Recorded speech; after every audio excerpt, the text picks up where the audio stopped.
Good ফ্রেন্ডকে বিয়ে করলেন শ্রাবন্তী। আবারও বিয়ে করলেন শ্রাবন্তী। এই নিয়ে 3বার বিয়ে করলেন তিনি। সোশ্যাল সাইটে ছড়িয়ে পড়েছে এই নায়িকার বিয়ের ছবি। ভারতীয় গণমাধ্যমগুলো বরাতে জানা গেছে, শুক্রবার তার নতুন বরের বাড়িতে অনুষ্ঠান হয়। তারপর কলকাতায় এসে বন্ধুদের জন্য নতুন করে পার্টি দেবেন এই অভিনেত্রী। বহুদিন ধরে শ্রাবন্তীর সঙ্গে সম্পর্ক রয়েছে রোশন সিং এর। তাদের দুইজনকে একসঙ্গে দেখা গিয়েছে বহুবার, কিন্তু রোশনকে তিনি নিজের গুড ফ্রেন্ড বলেই সম্বোধন করতেন।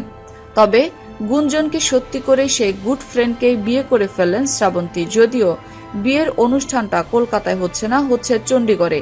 গোপনীয়তা রক্ষা করেই দুইজনের তরফে এই সিদ্ধান্ত নিয়েছে বলে জানা গেছে। এরই মধ্যে অবশ্য বিয়েও সেরে ফেলেছেন এই নায়িকা। ইন্টারনেটে ছড়িয়ে পড়েছে সেই ছবি। ছবিতে দেখা গেছে কালো পোশাকে রয়েছেন শ্রাবন্তী ও রোশন। দুজনের গলাতেই শোভা পাচ্ছে বিয়ের মালা। আগেই শোনা গিয়েছিল লুকিয়ে লুকিয়ে বিয়ে করেছেন তারা। কথাটি যে নেহাতি হাওয়ায় ভাসানো নয়, শ্রাবন্তী বিয়ের ছবি প্রকাশ পাওয়ার পর তা বোঝা গেল। সত্যি লোকচক্ষুর আড়ালে বিয়ে করে ফেললেন শ্রাবন্তী। পেশায় নামকরা এক বিমান সংস্থার কেবিন ক্রু রোশন সিং, ডাকনাম মন্টি। পাঞ্জাবি পরিবারের ছেলে মন্টি আদতে চণ্ডীগড়ে হলেও কলকাতায় থাকেন পার্ক সার্কাস চত্বরে। প্রসঙ্গত, এর আগে 2বার বিয়ে করেন শ্রাবন্তী চট্টোপাধ্যায়।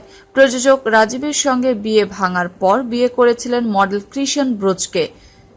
তবে সেই বিয়েও বেশি দিন টেকেনি, কিন্তু ঝিনুক শ্রাবন্তীর সঙ্গেই থাকে।